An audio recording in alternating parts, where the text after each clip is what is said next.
It's something about you I miss.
Hey, what's going on, Black and Blue fam? Welcome to Black and Blue, and this is a special edition of Black and Blue because this is Black and Blue Street Life, the very first one.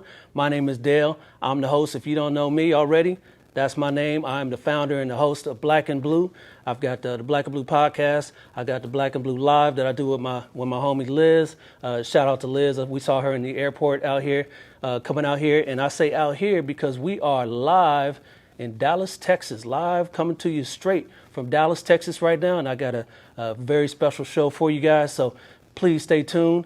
In the meantime, please make sure that you like, share, and subscribe to the show on Facebook, YouTube, Twitter, LinkedIn. We're on all those right now. So make sure you do that. And let's have some fun today. So let's get it. So I'm out here in Dallas, Texas, as I mentioned, and I've got two guests. We're going to talk about what they do, and they're two federal agents. Let's bring them on right now. Our first guest here, the first one I'm going to introduce, she is a 20-year law enforcement veteran. Everyone, please help us welcome in Latisha Cleveland. How you doing, ma'am? Great. Thanks for having me, Dale. Absolutely. Yeah, I've got a little bit of fanfare. Let me see if I can get that on there real quick. There it is. Claps there. All right. How you doing today, Latisha? I'm great. All right. Glad to have you on. Thank you for joining us for the show. All right. And let me go back to me. Oh, yeah. By the way, I am doing this live and in person with my own mobile setup. So hope you guys enjoy the content. And I'm working through these. Like I said, this is the very first one. So I'm working through the technical difficulties, if there are some. Make sure you comment and make some questions here, and we'll get to it. But our second guest here, he is a 16-year veteran of federal law enforcement. Everyone, please help me welcome in Jeffrey Fobbs. How you doing, sir? Doing good, sir. How are you? All right, Inspector Jeffrey Fobbs, Jr. How you doing, sir? What's going on with you? I'm all right, man. I'm glad you can be here in Dallas, Texas with us. No, you know it. Let me get you. I wouldn't be equal there if I didn't get you a fanfare there. Thank you. Applause. Everyone give us a round of applause here. Thank you for joining us. And let me get this off the screen here. And I will bring us all on the screen here. All right. So this is Black and Blue Street Life out here in the field. And like I said, everyone, please, on those platforms you see down there at the bottom, Facebook, YouTube, Twitter, and LinkedIn, send us your comments and questions, and we'll be sure to get to it. But we want to talk about what their agencies entail. And like I said, these are two federal agents. So let's talk about, first of all, we'll talk about Latisha Cleveland. Tell everybody who you work for and how long you've been doing it, and then we'll move on from there. Yes, thank you. I work currently for the U.S. Department of Veterans Affairs, Office of the Inspector General. As you mentioned, I've been in law enforcement for over 20 years.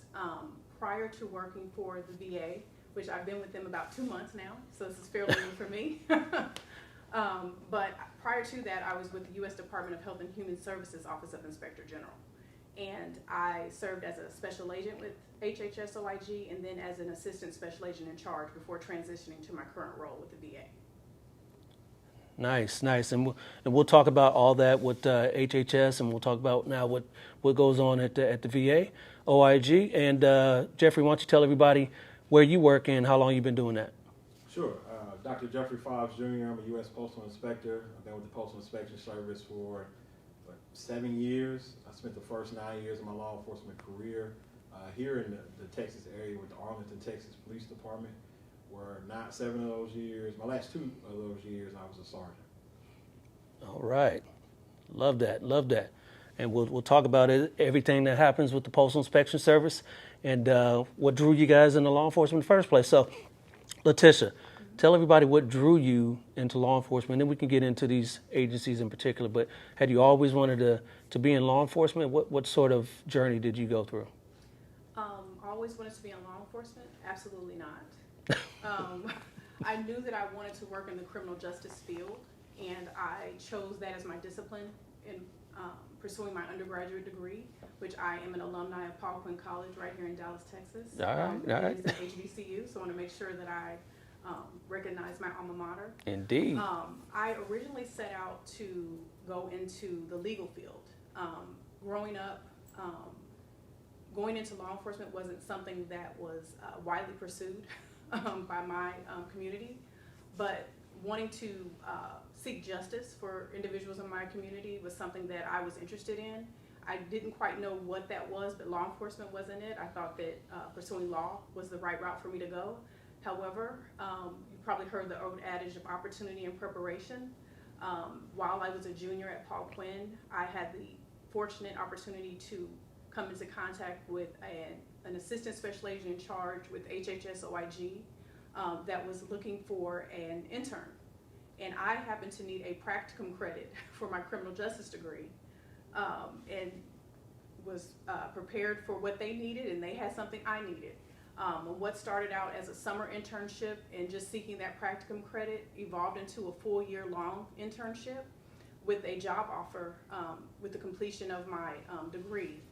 And at that point in my career, I had already applied and been accepted into law school, but realizing the fortunate opportunity that becoming a special agent, a federal agent was, I could not pass up that opportunity.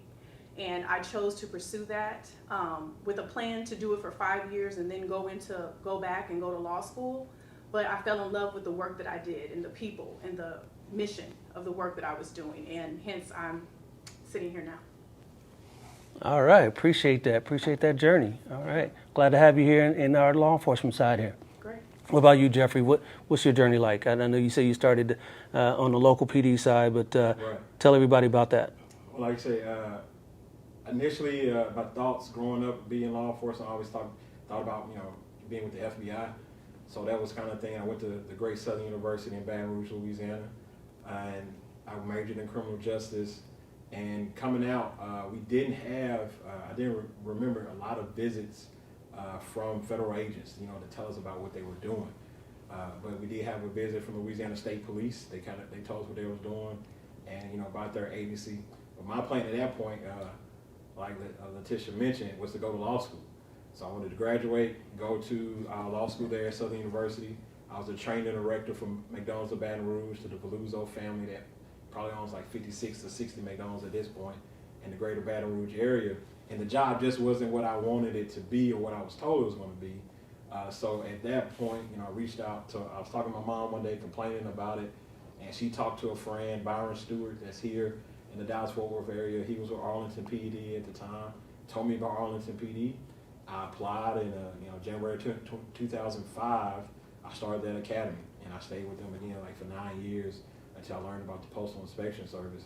And that's again from family. My mother just retired from the Postal Service. My brother's currently with the Postal Service. My sister, uncle retired. So a lot of family with the Postal Service. So that's how I learned about the Postal Inspection Service to begin with. Yeah. So let's stay on that. What is this Postal Inspection Service for people out there that don't know? Right. So it's definitely an agency a lot of people haven't heard of. So when we have interactions or we talk to victims or talk to even sometimes other agencies, they hear Postal Inspection Service. They just hear the word postal. And so they kind of so why is the letter carrier calling me? And why do you have a badge? Why do you have a gun? But we're the federal law enforcement branch of for the post office. So we're there to protect the employees and to protect America and the mail stream. So any crime someone tries to commit against our postal employees, against the infrastructure of the U.S. mail, or use of U.S. mail to continue their crime, we investigate that on a federal level. Nice, nice. And you've been doing that, you said 7 years now? 7 years. All right. What's your assignment now? What do you do? I'm on the Dallas Mail Theft and Violent Crime team, so that's where we handle all the initial complaints that come in for someone if they have the mail stolen, identity stolen, and somebody use the mail to do it, any type of assaults against our postal employees or violent crimes against the post office. Yes, yes. I've got a lot of dealings, as you guys know. I'm in local law enforcement, and we get a lot of calls every day, mail theft. You know, the gang boxes, you know, the compound boxes for apartment buildings and all that. Those get broken in constantly, all the time. So what sort of things do you guys do to kind of combat that sort of stuff? We work with the Postal Service and work with the complex. We have different tools, different locks to defeat that. But again, in the criminal world, once you put something in place for it to stop them, they learn about it and then they put something in place to try to defeat that. But the Postal Service, we are very good at working with our local, state, and federal partners, and then on the side of the Postal Service, to coming up with different techniques and things we can do to combat, somebody expecting that mail, you know, especially during COVID. A lot of people are expecting different things in the mail, different things they have to sign off to keep themselves afloat, and we have to make sure they get that. So. Yeah, yeah. And tip for you guys out there real quick, I don't get mail at my house. I haven't gotten mail at my house for years, just learning about this mail theft thing. You know, I actually get a P.O. box. You get your mail delivered there, so you don't have to worry about it. And, you know, because usually they don't break into the post office to get your mail, right? Right. That's very, very few and far between where we have that going on. So, yeah, you definitely, you know, the P.O. box is good, but just know that we're out there to make sure that mail goes from the plant to the letter carrier to your mailbox every day. Appreciate that. Appreciate that. And Latisha, what does your agency at VA OIG do? Well, I'll start by explaining what OIGs do in general, because I know for me, as I mentioned, my interaction as a student, I wasn't familiar with offices of Inspector General. I'd heard of the larger agencies like the FBI and DEA and ATF, but I wasn't familiar with offices of the Inspector General. And offices of Inspector General, that's a generic term used for the oversight division of a federal or state agency. And there are several federal agencies that have IGs. Their primary mission is to detect, prevent, and investigate fraud, waste, and abuse amongst programs funded by their respective agencies. And the mission is the same for the VA. It's very specific that we are protecting programs and services offered to our veterans and their family members that are beneficiaries of those programs. And a lot of people are familiar with the VA medical centers. I know when I think of the VA, that's the very first thing I think of is the medical facilities. Yep. Healthcare is a priority for the VA, but the Veterans Administration also oversees veterans benefits, construction for VA facilities that provide services to the veterans, procurement of supplies and other services needed for the veterans. And so our work is multifaceted to serve the veterans of this country that have sacrificed, them and their family members, and deserve these services and benefits. My role within the Office of Investigations for the Office of Inspector General for the Veterans Affairs, government, gotta love it. It's a lot. Long name. Yes. But Office of Investigations, similar to Jeffrey's agency, we're the law enforcement arm of the Office of Inspector General. We made up of multiple components, but we're the law enforcement arm. We are comprised of sworn law enforcement officers that have full law enforcement authority. A lot of people don't think about Veterans Affairs investigators carrying firearms and executing search and arrest warrants, but we do it. Similar to with HHS, we have special agents that are authorized to execute search and arrest warrants that carry firearms, have full law enforcement authority. In regards to our specific work with the VA, we investigate a wide range of crimes, including, of course, healthcare, as I've mentioned, and I am the special agent in charge of the brand new healthcare fraud division, so I'll get into that in more detail. But we certainly do procurement fraud. We've had identity theft, embezzlement, drug crimes, and some violent crimes that take place on our campuses. So our work is very diverse. But healthcare, like I said, the first thing you think of are our facilities. For a long time, the veterans received care within the VA Medical Center's integrated healthcare system, which happens to be the largest in the country. Okay. But with the implementation of the Mission Act in 2019, we've expanded the services in regards to healthcare for the veterans to encompass community providers, where they contract with the VA and provide healthcare services to our veterans. And that can be for a number of reasons. Maybe the services that veteran needs, he or she, want to make sure I clarify, is not in a location where they could readily receive those services. Or there's a number of reasons, but that's one primary reason that comes to mind right now. And so with that in mind, similar to other federally funded healthcare programs that operate in that way, such as Medicare and Medicaid, we are starting to see a lot more of those similar fraud schemes that have trickled from those programs over to the VA programs. And my division is charged with providing support to our agents in the field that are encountering those types of investigations.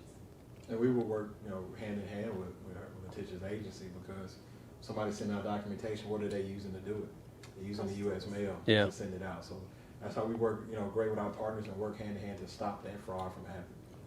Yeah, that's what's up. And you guys, you just mentioned that you guys work hand in hand with VA, OIG, and I'm sure a bunch of other agencies as well.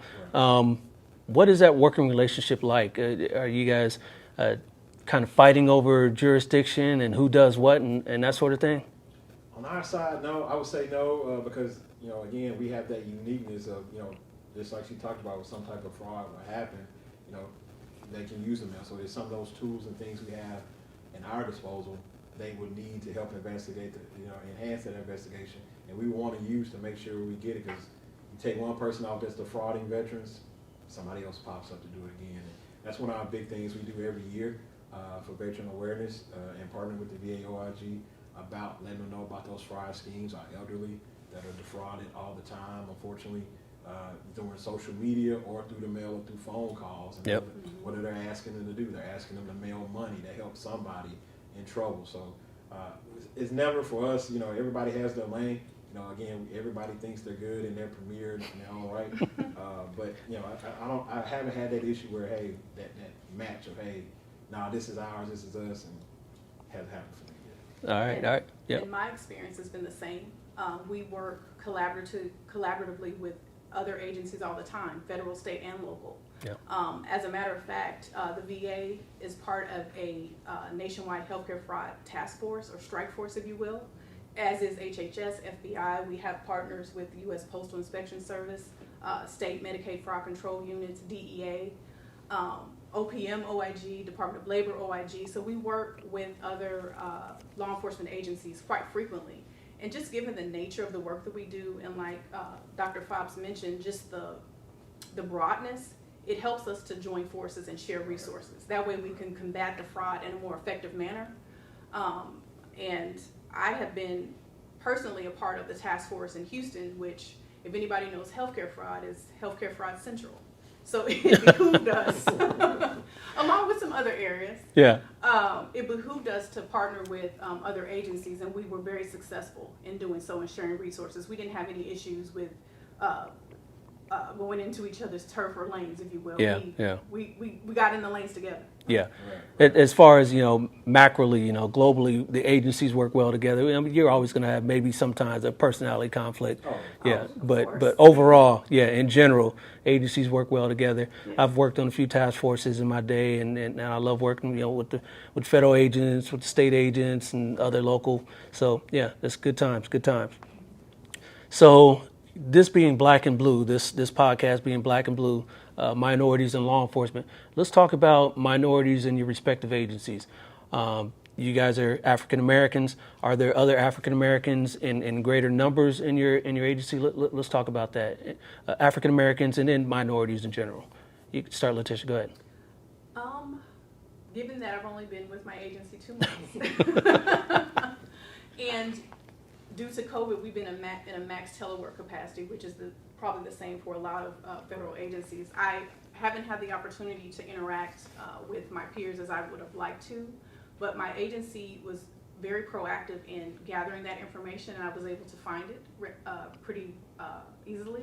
And I can say that as far as minorities, we have approximately 20% of our Office of Investigation staff is minorities. Maybe 11% of that is African American, and I believe it's around 24% are female within the Office of Investigations. Okay. VAOIG. Yeah, let's back up real quick. Since we're talking about numbers, what are the sizes, if you can talk about that, in sworn in both of you guys' agencies? For VAOIG, we have roughly around 200 special agents across the country, and Okay. including our headquarters divisions as well. Okay. So would you say you're spread pretty thin then? I think that's a fair Like assessment. everybody else is, yeah. But that gives support to the joint investigative model. Yeah, there you go. And There how you we go. were able to be effective that way. Right. I would say across the country, we're probably averaging inspectors probably 14 to 1,500. In the total force, I say we're probably about 2,400, including our postal police, and then our also, admin staff and other analysts we have in other roles. All right, appreciate that. And ladies and gentlemen, again, we are live on Facebook, YouTube, Twitter, and LinkedIn. So make sure you send in those questions and comments. We got one now on Facebook. Let's see if we can get that in from Vivi V, who's a loyal supporter here. She says, how does your agency encourage women and other minorities to join and be successful within your agency? I'll let you go first. Okay, thank you. The question was, how do we encourage women and minorities? Yes. Well, I can say for VAOIG that they currently have a diversity recruitment working group that I am fortunate to be a part of. And prior to joining VAOIG with HHS-OIG, I was actually the diversity recruitment coordinator for the entire Region 6, which includes Dallas, Texas, Oklahoma, Louisiana, New Mexico, and I'm leaving out a state, I believe Oklahoma. And we are actively seeking to diversify our ranks. As we talked about those percentages, that's not in correlation with the population that we serve. And in law enforcement, I think that it's important to have that representation amongst the community that you're serving.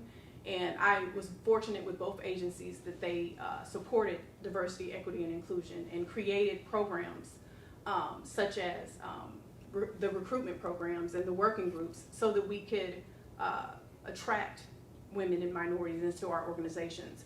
And we do that in a number of ways. Myself in particular, I participate in college recruitment very heavily. I've interacted with students here in the local Dallas area. I'm actually part of the University of Texas at Dallas and Texas Women University's employee advisory boards, giving Nice. a voice to federal employment and law enforcement employment. And so definitely interact with women and minorities in those capacities, and by participating in panels, different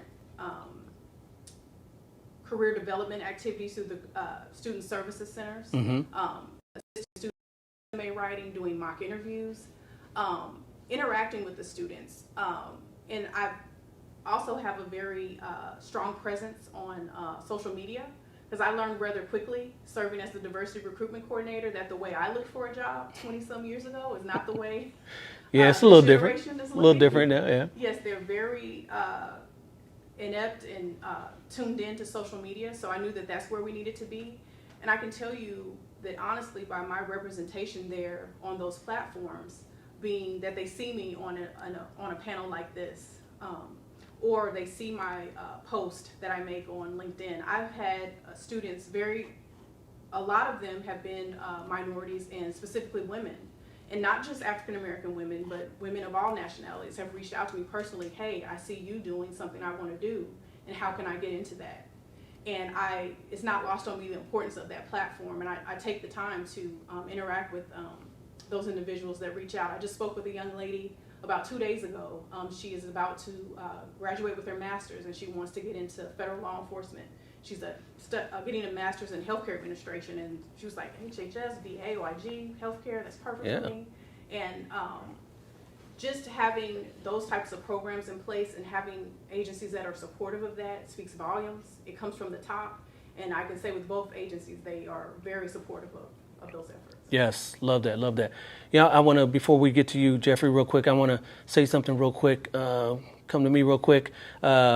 I did mention that I am out here in Dallas, Texas right now, and staying at a hotel, me and the wife, out here visiting family and visiting you guys as well. But on the way here today, I had to stop at the business center of the hotel print out something for the show here. And while I was in the business center, there was a young lady in there, African-American lady in there on the computer, and she was working away. And then as I got up, I looked over on her monitor and saw that she was applying for a local police department. So I spoke to her, and I was really happy to see that, especially in this climate, that a young African American female or anyone in this climate would be interested in law enforcement. So I gave her some tips and told her to tune into the show. So shout out to you if you're watching the show right now. I appreciate you and keep doing a good thing. But I wanted to also bring up. Be a part of the change. I know Jeffrey and I, we talked about that a little bit off air. You don't have to be a police officer to get into law enforcement and make that change. There's a whole bunch of different agencies out here, and you guys are listening to two of them right here. So take a look and take a listen, and hey, maybe you can join this fraternity we call law enforcement by maybe joining the OIG with the VA or the Postal Inspector Service or a whole bunch of other federal agencies. So yeah, so I just wanted to put that out there real quick, and just in case she's listening, because that was real dope to see that. I was really happy to see that. Yeah. So go ahead, Jeffrey. Yeah, a good question. Just to make sure I understand, what are we doing intentionally for women, correct? Yes, and minorities, yeah. So, first of all, like I say, I thank you for highlighting, Latisha here is a special agent in charge, here in Dallas. In charge, yes. That is a huge thing that can't be... That part right there. Right? That, her in that position... Where's this again? It can be very influential, like she said, on people seeing it, right? Yes. Seeing a woman in charge, right? They see that title... special agent in charge. They know that she's running that organization, running a part of that organization. So that is critical. So for my organization, the Postal Inspection Service, outside that, I'm also an executive board member of NOBLE, the National Organization of Black Law Enforcement Executives. And I sit as the federal assistant to the national president. And what we've been doing over the last 3 years is being intentional through NOBLE to get more federal agencies to recruit more African Americans, particularly from HBCUs. So with that, I've had a conversation with my chief, who's an African American, Chief Gary Barksdale. He was very receptive. We had a great conversation about earlier this year about how we at the Postal Inspection Service can do the same thing that as a NOBLE executive board member, if I'm talking to the FBI about their recruitment, partnering with them, the Secret Service, ATF, conversations with DEA, I have to talk to the Postal Inspection Service where I'm at. So we've talked about that. Actually, a person was hired on our human resources side back in April, I believe. So they had a couple of months to, get in, with him with a special project right off the bat. But now that they've been in, got their feet wet, again, we're going to revisit that conversation to be intentional with going to HBCUs to recruit African Americans and particularly females. I always have a lot of guys, sometimes they want to apply, and that's great. But, a lot of times, sometimes when I talk to African American females, they looking in their probation officer range or federal probation. And there's nothing wrong with it. Like I said, to be the change in the criminal justice system as a whole, those are those jobs that are out there. Being a judge, being a lawyer, being a probation officer. There's different areas in the criminal justice system. But sometimes it's like with anything, as we had as minorities, you don't know what you like unless you're introduced to it. So that's why I made sure I was intentional about stepping up and taking the internship program for my division here in Fort Worth to, put it out there to everybody, to every school, out, and give people that platform to apply, come in and work with us with the Postal Inspection Service and learn who we're about. I just was on the call Monday on my birthday, on my way to a birthday dinner. I was on the happy birthday. Thank you. I was on the phone with students from Southern University, Professor James Jefferson's class for criminal justice, speaking to that class about, just giving tips about federal law enforcement, how to apply, the different things we look for, the different things that can hang you up. Like she talked about 20 years ago, there was one way to look for a job. There's certain standards that were there. Now, social media is a big thing. What is one thing that can hurt our kids is social media. What you post today might get seen by somebody. That part. And it might not even been intentional what you said or been wrong, but how does that person that doesn't understand it, that's reading it, perceive it? And I share my own example of a situation of something I posted on social media that came up in my interview, and it's because the guy just didn't know. He didn't understand what I was talking about, and he thought I was bashing law enforcement, even though I was currently a sergeant in law enforcement. And I told him, no, I'm describing an incident of racial profile. So once I actually broke down what I was talking about, he understood it, obviously it didn't deter me from getting a job. But again, that was just something I can share that happened to me that I can give to young students to, hey, be mindful of what you're saying, because there might not be a Latisha Cleveland as a special agent in charge that needs to check it off, that says, hey, I get what they're saying, I understand why they made that comment, versus somebody might not understand and take it in a different light. Yes. So, and let's piggyback on that.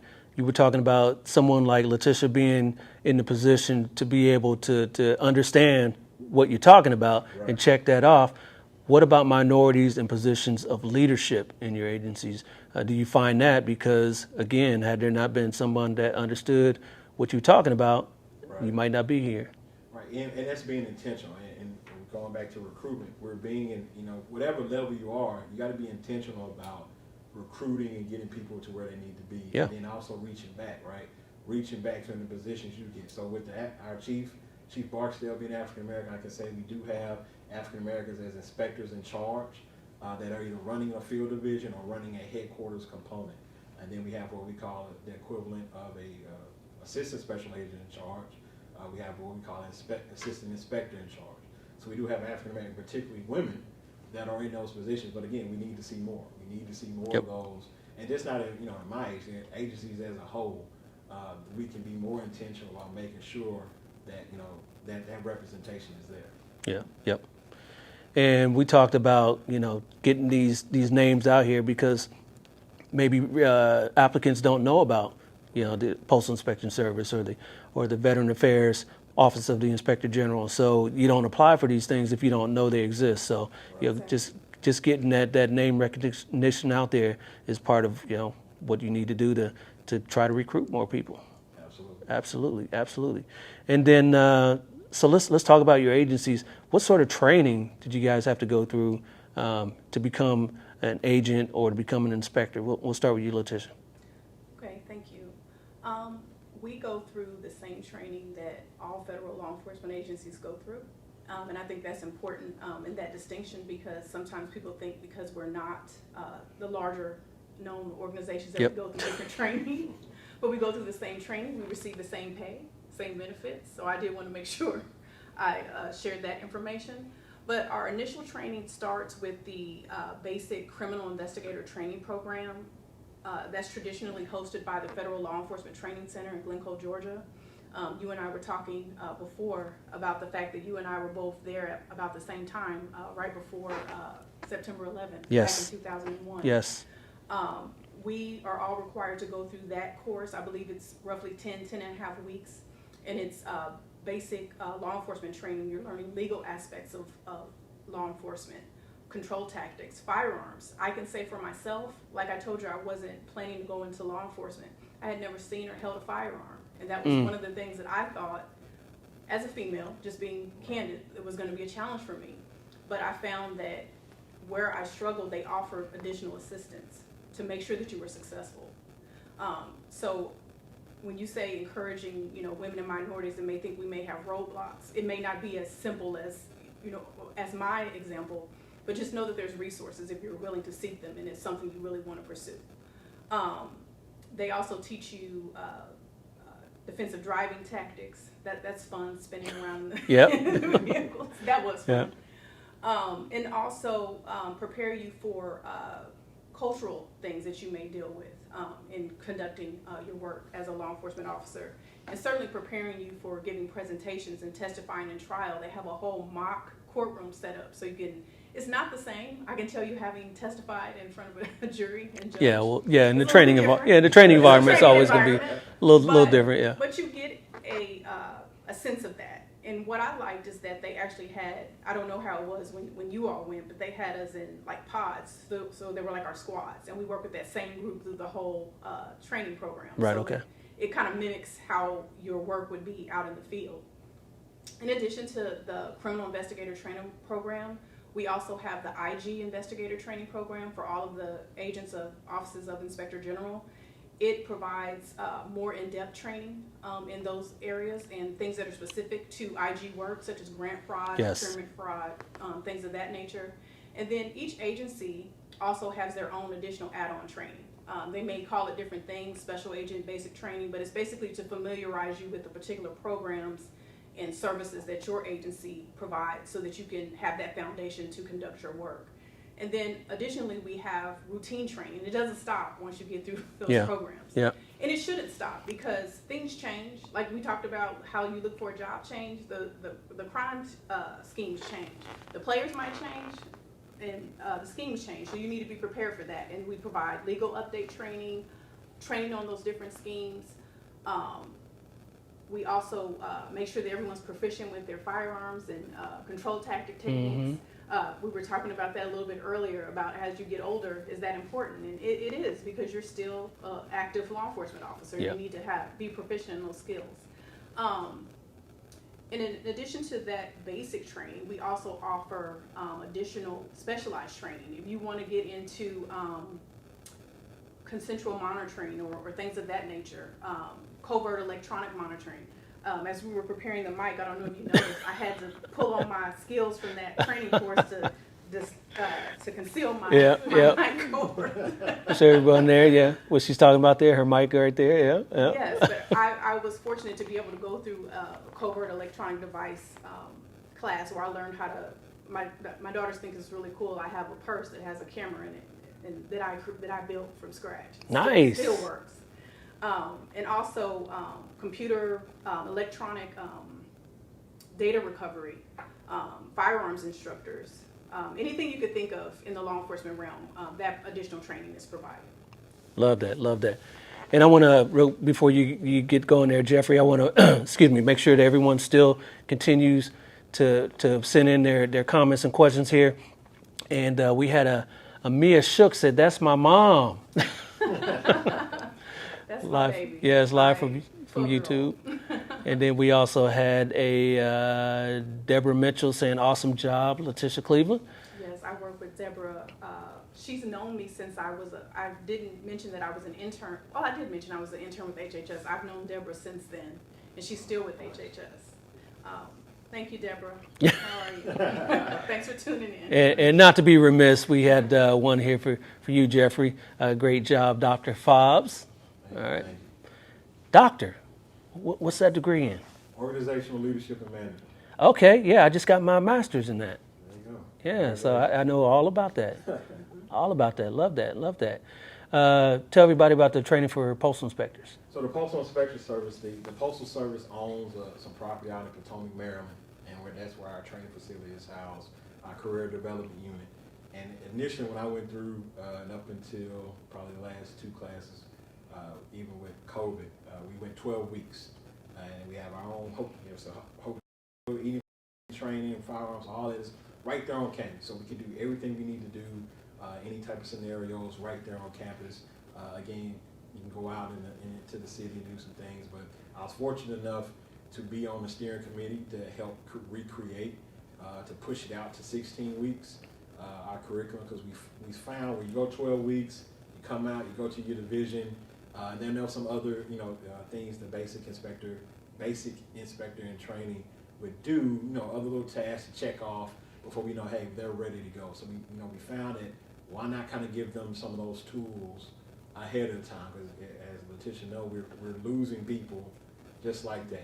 As things happen now with COVID, a lot of people probably got held back and didn't retire. Probably people did jump ship, but it stopped a lot of agencies from holding academy classes. So why not try to give all what we can to the students before they come out, as they graduate. So at that 12-week mark, they passed their last test, they graduated, well, getting ready to graduate, but no more tests. But weeks 13, 14, 15, 16 is more, hey, this is your life as a postal inspector. So that initial phone call, that initial tip, they're learning to go out there and start doing those things. So when they come to Fort Worth, Texas, or go to Miami, go to Houston, or go to a small office somewhere else, they are not as timid, because again, they at least had a baseline of that education and training, what they're dealing with. But now they're not as timid to go out and get some things done, or maybe not, folks in their office, people on their team. Yep. Hey, how do I go do this? It's more about now learning your contacts, especially Right. versus, hey, I got this mail theft complaint, now what? Right. Because they've had it, right?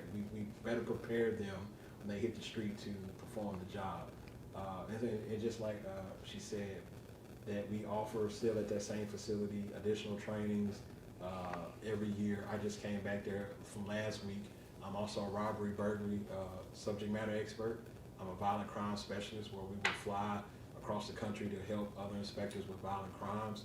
And that's what we was teaching to incoming inspectors that have transferred from other federal agencies, or some of our inspectors that's been with the agency less than 3 years and haven't had that training yet. So it was good to teach them our workplace violence components, our robbery components, and our mail theft components. Nice. Love to hear that. And real quick, so because I know that we were talking about recruitment, and maybe one of the roadblocks or the hurdles that you as federal agencies have to get over is you guys are nationwide. And maybe somebody who's out here in Dallas that applies, maybe they get the idea that, hey, if I apply, they might stick me in Anchorage, Alaska. I mean, what are the prospects of that in both of you guys' agencies? I tell everybody while we're recruiting them, our first question is I want you to go through the initial questions of, hey, are you under 37 and do you have a degree? And once we get past that is, are you willing to move? It's one of the first things I ask them. And I tell them in our process, you usually get your top 3 choices, what they'll ask you to list down. And I tell people, you put anywhere on that piece of paper because you think it'll better help you. I'm not gonna lie to you, you probably will, but you might be in Anchorage, Alaska, you might be in San Juan, Puerto Rico, you could be in Hawaii. If you're cool with that, yeah. Okay. But just understand, so most people, just want to break that down to them, because like you say, you could.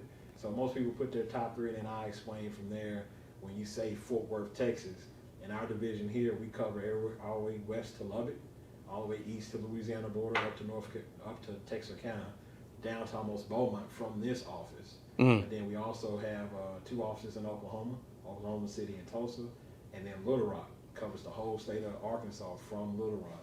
So if you say Fort Worth Division, I want to make sure they understand that. Yeah. If you put that down, you could go to Little Rock, Arkansas. Like me, when I got the job, they moved me from here to Little Rock, Arkansas, and I spent 2 years before I was able to transfer back. So it's just explaining that to them, letting them know, some people I just met, like you talked about, I was doing my yearly, checkup with the doctors, make sure everything's good. And the young lady in there had a degree in criminal justice, minor in psychology, has her master's, if I remember correctly, as well. Did her internship at the law office, and she wants to be a federal agent. So it's, just having that conversation with her asking me questions led to, me having that ability to introduce things to her and help her. And that was the first question I asked her: are you willing to move? And she was like, yeah, anywhere. So again, while I want her to be a postal inspector, absolutely. Yeah. But we're not, our window is not hiring right now. So that's why under the Noble hat, as an executive board member, I'll recruit you anywhere. Hey, I know somebody over here in Veterans Affairs, OIG, they're hiring. Let me introduce you to them. Or I know somebody, DA's hiring, Secret Service is hiring. They're losing agents. They do a lot of, with protective stuff. So, hey, I know people here and there. If you're interested, you're willing to work for it. Like she said, there are people and resources out there to help you. You just got to be willing to do your part. Absolutely. And before we move on with you, Latisha, real quick, wanted to get this comment out there. Deborah Mitchell says, "Happy birthday, Dr. Fobbs. Thank you for the information." Happy birthday. You're 22 now, right? That's it. Yeah. And it's funny you mentioned that. My birthday was Tuesday. See? And here we are. Yeah. Oh, wow. See, small world. Yes. Perfect match, you guys. Perfect match. And then also Jeffrey says, proud of you, Junior, from your loving family. Looking good, Dr. Fobbs. Thank you. Sounds like that's a family member there. It's all good. We all fam here, right? We all fam. All right. So, yeah. Go ahead, Latisha, about that. Well, I'm going to applaud the OIGs in this area because we're a little bit different as far as the duty stations. The way our announcements are put out, you actually apply for the location that you want to be in. And more often than not, you're going to be in that location. If you apply in Dallas, we have an office in Dallas, you're going to be stationed in Dallas. Whereas, as Dr. Fobbs mentioned, that's not the case with some of the other federal law enforcement roles, but with the OIGs, you apply for the office that you're interested in being stationed at. I do want to preface that by similarly, you do have an officer preference list, and the agency does have the discretion to relocate you if it's in the best interest of the agency, but that's not often the case. They typically want to put their agents where they want to be, and they make efforts to do that. And I can honestly say for my own career, 20 years I have not been at the same duty station that entire tenure. And all of the transfers that I made were of my choice. I didn't have any forced transfers. I started out here in Dallas as an intern. I then, my first duty station was Houston. I requested I applied to become part of a brand new special investigations unit doing internal affairs and the computer evidence acquisition work that I was talking about earlier. Yep. I did that in Washington, D.C. I chose to do that. I then got married. You mentioned Patuxent. My husband was stationed at Patuxent River Naval Base. Had a child, and I'm originally from Wichita, Kansas, and we had an office in Wichita, Kansas, and it was a 2-person office. They needed someone. I had Wichita, Kansas on my office of preference. They moved me to Wichita, Kansas. There you go. Yeah. Several years, my children were older. I wanted to get back to Houston. That's my husband's hometown, by the way. I requested to transfer to Houston. They moved me to Houston. I wanted this promotion with HHS OIG, their regional offices in Dallas. That required that I move to Dallas. But Right. that was obviously a choice that I wanted to make. And so for the OIGs, for the most part, they do their due diligence in getting their agents where they want to be, and you apply for the office that you want to be in. But you do have to have that office of preference and sign that mobility agreement. Yes. I do want to make that. I do remember when I worked for the feds. Needs of the service. Needs of the service. They can move you where they need to move you, and We see that more on our end once you promote. Like Yes. Once you get in, like I said, you'll get their list, and you have like when I got Little Rock, I had like 48 hours to tell them yay or nay.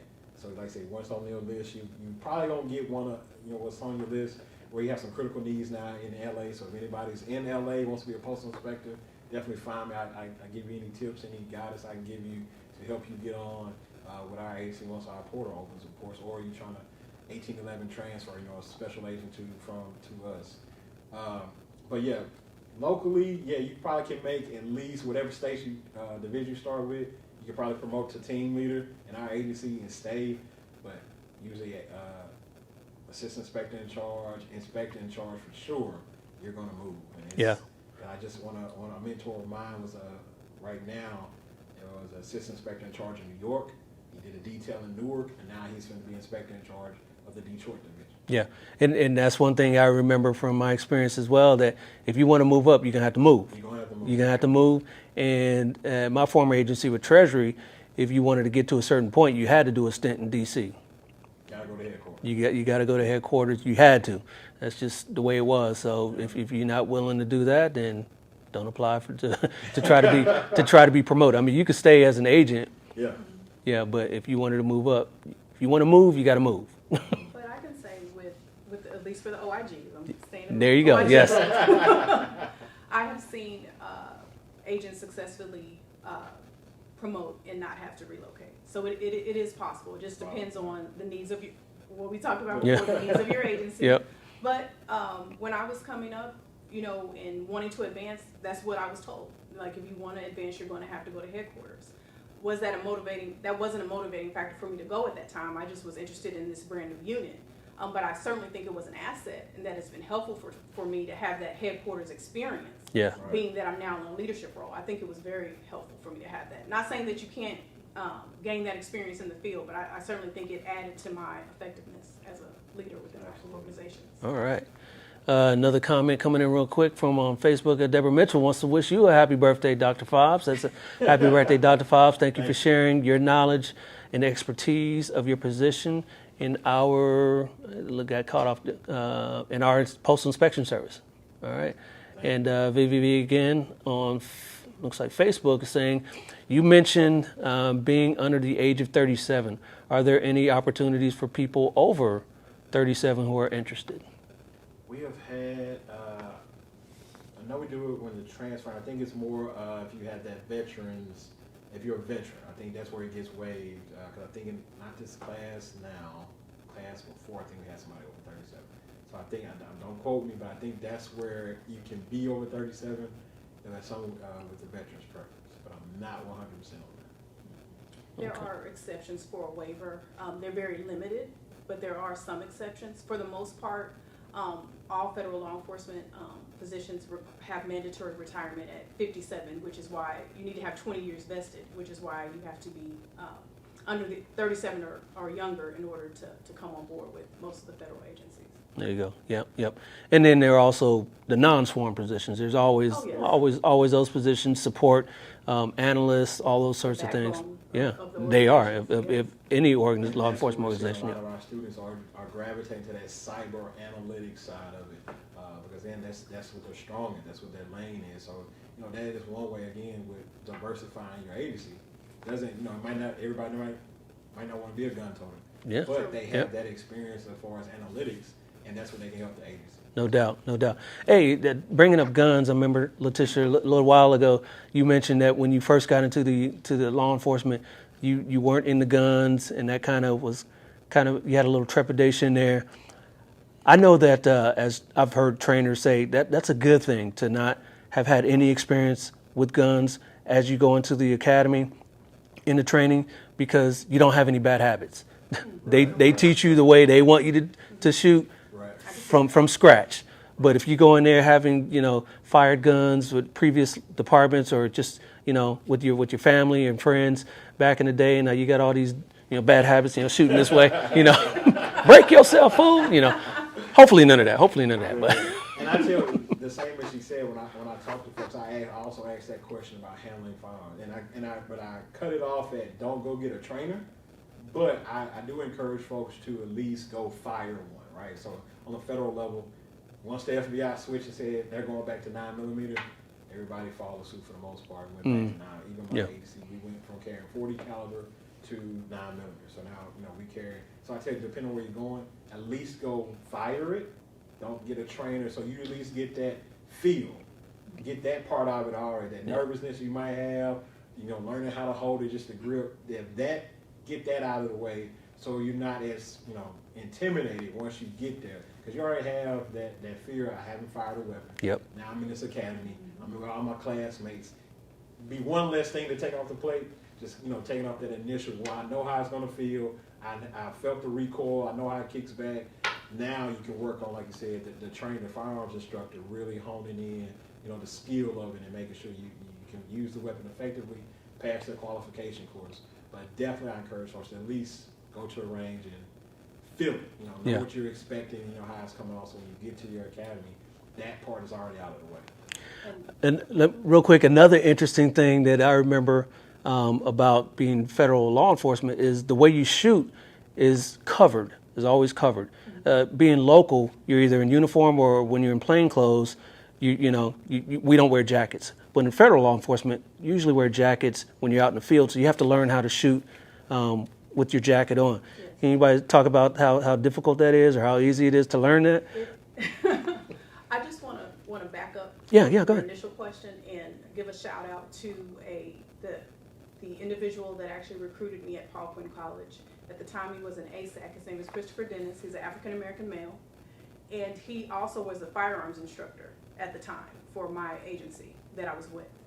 And recognizing, I was able to speak candidly with him, and this is why I believe mentorship, which we may get into that later, is so important in our line of work. He recognized that was something that was concerning to me, and he took the time to take me out to the range, so that when I went to FLETC, that wasn't the very first time that I had ever handled a firearm. There you go. It was still challenging, but he was very instrumental in helping me through that. Yes, you're correct. Like Dr. Fobbs' addressed, that's typically how we operate with the public. We are not in a regular law enforcement uniform. We're typically in business attire. So we train so that to mimic our work conditions. So if you're going to be out in the field with a jacket on, we want to be proficient at being able to get our firearm out of the holster with that jacket on. And it can be challenging, but like I said, we have that add-on training. We do it every quarter, at least for my organization. I don't know how often you all train, so that you get that proficiency and that comfort level, so that something breaks out and you need to draw your weapon, you're not panicking because you're able to get to it rather quickly. So nobody's wearing zoot suits then, right? Remember the law? And in my agency, especially for my guys here in the Fort Worth Division Operating Management Team, has been very intentional about adding different things that can come up in law enforcement. Like say either we're here or it's a business casual for us. And so, like you said, it's that getting used to moving that shirt, going to draw your weapon. So we make sure that they've been good with including scenarios. We just did firearms this week, including those scenarios to incorporate that, right? Because again, anybody can line up in front of the silhouette, pull, shoot, can be a great 300 or 400, whatever your score is for your agency. But again, our stress courses and doing different things really help hone in to, again, it's not laid back, pulling the trigger, hitting the silhouette. Now, right. Again, in that situation where something's going to happen, this is what you're going to encounter. So if you don't practice that, you find that's where you start to make the mistakes and things go bad. All right. And before we move on real quick, we got another comment. Deborah Mitchell wants to wish you a happy birthday, Latisha. Happy belated birthday. You are Shiro Special Agent in Charge. My Shiro Special Agent in Charge. And then great job, Latisha and Jeffrey from Jeffrey as well. So we appreciate all those comments and questions coming through here. We mentioned mentorship and leadership and all those sorts of things. What sort of mentor, I know, Latisha, you mentioned your mentor that kind of helped you through the ranks, helped you get into the position. What sort of mentors kind of helped you raise through the ranks? Well, like I mentioned, Mr. Dennis, he wasn't a formal mentor, and it doesn't necessarily need to be a formal mentor. Yeah. And I have been intentional about seeking mentorship in a formal and informal capacity throughout my career. And I found those mentors in, I always looked for the person that was in the position of where I wanted to be. It does you no good to have, I mean, right. You're where I'm at. A lateral, yeah. That's not helping me. Can't help me there, yeah. Right. And so I sought those out, and I know that can be intimidating, especially when in federal law enforcement we have these titles: assistant, postal inspector, and special agent in charge. That can be intimidating. But I always found that if I asked, I haven't had anyone that was not willing to pour into me. And they weren't always law enforcement professionals. I'm also part of the Dallas-Fort Worth Federal Executive Board. And through that program, I participated in their leadership development program. I interacted with leaders all over the Dallas-Fort Worth Metroplex. There's over 80 federal agencies, so had definitely a lot of exposure there. And was able to get information on like professional development and things of that nature, how to navigate the employment process as you're going into the higher ranks. It's a little bit different than when you're an entry-level law enforcement officer coming in. But I just believe mentorship is so important. I have been a mentor both formally and informally. There's actually an intra-agency mentorship program sponsored by the Dallas-Fort Worth FED, where I was mentoring a young lady from another federal agency. And the program ended. We still keep in contact and have that relationship. But it's just so important to have someone to have a sounding board to give you advice, and to just pour into you. It's just so important. And as others have poured into me, I found it important to do the same. So like I said, formal programs, informally, like I said, I talk to students and mid-career professionals probably weekly. Yeah. Just sharing the information that I have. I just think that's so important. Yeah, so important, so important. How about you, Jeff? Yeah, mentorship is very important. And it started for me with my dad, first and foremost. He's not in law enforcement, but he's just that mentor, right? That person I looked up to and still to this day. That part.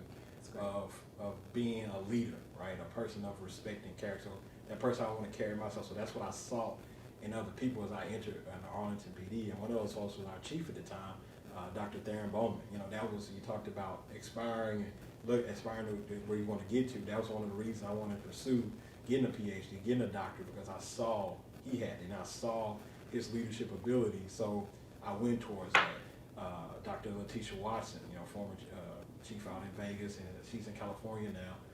Another mentor of mine, Deputy Chief Tara McGuire, Dr. McGuire now, Deputy Chief Tracy Baker, Chief Anders in Henderson, Nevada. Targ's been on the show before too. Targ's been on the show before. Yeah, So those yeah. folks I saw as I came up, that each of them would tell you, there was times I would sit into their office and just talk, right? Just listen and learn what they're doing and how they're doing it. Have those open and honest conversations they're willing to have with me and talk to me and just say, hey, give me different things, their experiences and what they're doing and, how it could benefit me and what I was trying to do. And then once I came here in the post-inspection circuit, it was a good, because when I left Arms PD, a couple of things, I just came off a fortunate passing of my daughter, my middle child at that time. Sorry to hear that. Thank you. Sorry for your loss. Some internal issues at that time. So I wasn't kicking and screaming to leave, but I left. So, coming off all that madness and then going through 12 weeks of the academy, going to Little Rock, Arkansas, my team leader there, Mona Hernandez, who's actually at headquarters now doing the detail as an assistant inspector in charge. And it was just great. Her leadership abilities, the way she led the team, the way she talked, where she led by example, right? Definitely a people person, people leader, and I saw the respect she had from Postal leadership in Arkansas and from our law enforcement partners in the city of Little Rock. So again, I gravitated to that. I wanted to learn more from her, and I did. And then we had our inspector in charge at the time, no longer with the HC, retired, Regina, former University of Tennessee star. Again, same thing, just that leadership that she had, that the way she talked to us, the way she led by example, it was great. And so I gravitated to that and wanting to learn more and more from her of leadership. So, definitely those folks have been in those positions to help me and have that conversation. And again, like I said, just, from my educational standpoint, that I saw different things and learned from different people, wanting to pursue higher education and make a bigger platform, not only for myself, but have that platform, as Latisha said, to help and mentor other people. That's what's up. That's what's up. All right. So as we get to wind this thing down here real quick, why don't you tell everybody about, a cool case, interesting case that you guys have been involved with. You can leave out the details of names to protect the innocent, as the old saying goes. But just so people can get a kind of a feel of what your respective agencies do and how you guys get there. We can start with you, Latisha. Okay. I thought long and hard about this because, as you know, after 20 years, there's a lot of cases. There are. Yep. A lot of work. One of the cases that comes to mind is one of the cases I worked when I was part of the Houston healthcare fraud strike force. And I chose this case because my investigative team was comprised of all females that were all minorities. So that's a very unique investigative team. This particular case involved a husband and wife team that was engaging in healthcare fraud through a home health agency. This particular case, we found that they were paying patients to sign up for the services and also paying doctors to sign documentation for the patients to receive the services. A lot of people, when they think of healthcare fraud, they don't think that it could be exciting, but this particular case had certain elements, in addition to the kickbacks and bribes, that made it very interesting. We learned that this couple had no limit to how far they were going to go to commit fraud, to include what their staff deemed arts and crafts, where they would literally cut doctor signatures off of documents and glue it and photocopy it to make it appear as an official document to submit it to the federal healthcare programs. One young lady shared with us that she would put the completed form up against the glass, put a blank form up and trace the doctor's signature so that they wouldn't have to pay the doctor the kickback. They had all types of things. Wow. But putting in work on that, they huh? were putting in work. But what really hit home for me with this particular case is it was a home health case. And people that need home health care services, they're homebound, meaning they can't leave their home to receive services, be it from a physical ailment or a mental ailment. They need to have skilled services provided in their home. And I said these people were putting in work. They were paying people that were homeless to sign up for home health services. They were preying on our veterans. First of all, if you're homeless, there's no way for you to receive home health care because you don't have a home to receive it in. There was no bounds to their activity. And in regards to the veterans, this happened to be one of the first cases where I interacted with the veterans and with the VA, because the veterans were dually eligible for Medicare benefits and VA benefits and received their services from the VA. And talking to their physicians, we learned that one of them had actually just been enrolled in like a job readiness program and was given a bus pass so that he could go and participate in this program. He had a membership to the physical fitness center. All of these things are contradictory to you needing home health care. Yeah, yeah.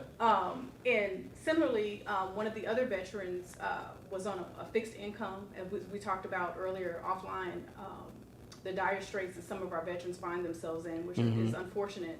And this company, by offering them $100, $200 every month in order to bill for their benefits and not provide a service, for that veteran, that meant the difference between being able to buy extra groceries or pay a bill. And they knew that, and they took advantage of that. So that made this, and most of the beneficiaries involved happened to be people of color, so that made this case personal for me.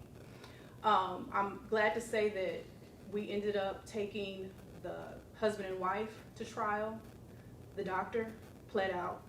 The people that they had going out to the homeless shelters and to different areas, apartment complexes, offering people money for their services, they all pled out. So we ultimately ended up going with the husband and wife. The husband, one day of trial testimony, these people are not gonna lie for me. They're telling everything. They're telling about the arts and crafts. He was out. I'm gonna plead guilty. The wife, she decided to put her fate in the hands of a jury of her peers. And after about a 2-week trial, she ended up getting convicted of all charges and receiving one of the longest healthcare fraud sentences in history. It's not the longest, but one of them. It was actually 900 months. I don't know if the judges. Yeah, let me calculate that. That's exactly That's a long time. That's a long time. Like I said, I've been doing this for a long time. I had to divide 12 and 9. How long is that? 75 years in prison for healthcare fraud. There were other charges, money laundering and false statements with the documents. Yeah. And she ended up getting remanded into custody that day. She came in all fly, dressed to the nines, thought she was finna walk out of there. Nope. Marshals took her into custody right there. The husband was supposed to come and turn himself in, and again, something with healthcare fraud cases you probably wouldn't think about. Most people think they get a slap on the wrist. He didn't show up. He fled the country. The country. So we now have a healthcare fraud fugitive. HHSOIG actually has a most wanted list, and he's on it. And he's on. Wow. He is on Okay. it. But that case was significant to me because, like I said, they were taking advantage of some of the most vulnerable people in our country, people who had earned the right to have those healthcare services. Yeah. People who needed that extra $100 or $200. That I'm not trying to justify their behavior. That was wrong to take those kickbacks, but they preyed on that. And for me, with the work that we do in federal law enforcement, we represent our agencies. We're with the OIGs, so we can't make the people whole themselves, but we can protect the benefits that they earned or that were designated for them, and that we, as taxpayers, have paid for. And so with that particular case, the one defendant getting the 75 years, and then her husband, although he fled the country, the judge did sentence him in absentia, and he has an 80-year sentence. So whenever he comes back into the United States, we have a place for him to stay. Yes. Come on through. Try to sneak through the border with those Haitians, and we'll snatch you up. Yeah, come on through. Yeah, come on through. We'll snatch you up. All right. And go ahead, Jeffrey. Tell us something that we don't know about the Postal Inspection Service. I think with the Austin bombing, I was a part of it because one of my collateral duties is being a dangerous mail inspector. So that's where, again, we respond to the suspicious powders, liquids. Somebody calls and said, hey, I think there's some ticking noise coming from a package that's on one of 11 here in the Dallas-Fort Worth area that will respond to that call. So, being certified for the agency when the Austin bombing started, we didn't know, right? And initially, was it going through the mail stream or not? We were able to determine quickly that they were not going through the mail stream, throughout the course of the investigation. But, going down to Austin, again, when you talked about, the partnerships, so you're working with Austin PD, you're working with the ATF, you're working with, I think when the shoestring would happen when the 2 guys got injured, then the FBI comes in, right? Because now we got, what they're seeing is an act of terrorism, and somebody's intentionally doing this. Just going down there, doing the work, going into the plants, and we were literally, based on the analytics of what we looked at, we knew everything was kind of local, but we knew, again, as we learned, nothing went through the mail stream, but you did know. So we were going down there and literally, for packages going in and around the Austin area, we were screening every one of those packages. So we just didn't want, again, our postal employees to be hurt handling the package. Mm-hmm. We didn't want that package, because at that point we did know, once that package should be delivered to another citizen in Texas, and they get hurt. So that was one of the biggest ones as far as, we know that played out, the young man taking his own life. But, going down there and doing that, again, as far as that investigation, with it being high profile, that was very, big and important. Because like I said, joining the Postal Inspection Service, with having family in the Postal Service, it was important to me to make sure I looked at those employees in the Austin area as family, because I want to treat them the same way I want some inspector working in Shreveport, Louisiana, to treat my family that's working there, and friends and classmates of mine that are postal employees, letter carriers, supervisors, working in plants, to make sure they're doing their job to the best of their ability, to make sure they're not hurting, and make sure, again, our citizens are not being hurt. All right, that's what's up, man. So you guys out there, you heard what they do at these agencies. It's not just, pencil pushers. They are actually out there putting in some work and getting some hard time, from what Latisha said there. 80, what was it, 900 months that we had to try to figure out how much that was, but it's a long time. So don't do the crime if you can't do the time, especially with Fed time, because Fed time is 90%, right? Yes, you're doing all of it. And to all our young watchers, when we talked about social media, when you see somebody advertise, do you want to make money? Just skip it. Don't do it. Don't do it, because there's going to be some scheme in there that's going to cross some federal statute, and you don't want, for $1,000, $2,000, $8,000. Do you want to look at bank fraud that's up to 30 years and $1 million? You don't want it. So please, if it sounds too good to be true, it probably is. Probably is. And similarly with healthcare services for our veterans and our Medicare and Medicaid beneficiaries, if you're being offered money to sign up for services that, if you truly needed them, you would seek them, there's more than likely going to be fraud associated with that. Once they get a hold of your medical benefits number, it's like your social security number for identity theft. They can use it to bill for whatever they want. And ultimately, you may have gotten $200, and then the next thing you know, you got $100,000 worth of medical claims out there for services that you didn't receive. Wow. All right. Don't do it. Yeah. Don't do it. All right, I appreciate you two coming on and helping out with this very first episode of Black and Blue Street Life. And I think it went off pretty good without a hitch. I appreciate it. And, everybody out there, hope you guys enjoyed the content as well. Real quick, since we are out here live in Dallas, Texas, put that out here. What's some good places we can visit while we're here? I try to think. Some good eats. How about some good eating? We talked about Papados earlier, since that's close to where you're staying. What kind of food is that? That's Cajun seafood. Cajun seafood, yeah. Cajun seafood, okay. Definitely a place you want to try to see, because it's in every promotional brochure for Dallas. You see the tower with the ball on the top. Yeah. It's actually an observatory and a restaurant, so you can go to the top of it and be able to see all of the city. And then it's a very nice, I believe it's like Asian fusion cuisine, and the floor rotates. Correct. So if you have the opportunity to check that out, I would definitely recommend that. Absolutely. All right. And I do want to mention as well, Jeffrey's a big dude. He looks like he can handle himself. And that popping you've been hearing is his ring. He's been wanting to hit something, the desk or something. So that's not you guys. That's my man. He wants to. Do you box? No. Like, you got hands. You got hands. I appreciate you. Let's get a couple more comments in here before we get. Janae Cleveland says, great episode. I agree there. And let's see. Dana Delighted says, Special Agent in Charge Cleveland and Dr. Fobbs, thank you for the information and representing successful leadership. I agree. Thank you. All right, and I appreciate everyone out there for joining me on this very special live episode of Black and Blue Street Life. And catch me out again. We're going to do this again. This was fun, and I hope you guys enjoyed it as well. Till next time, my name is Dale, and we out. Peace. Thanks.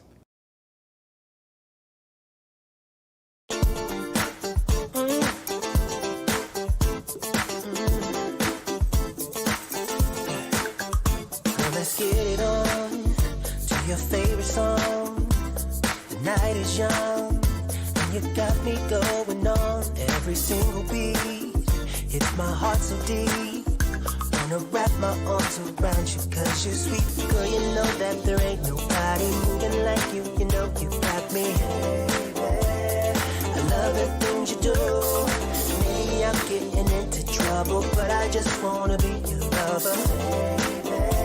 'Cause you're making me feel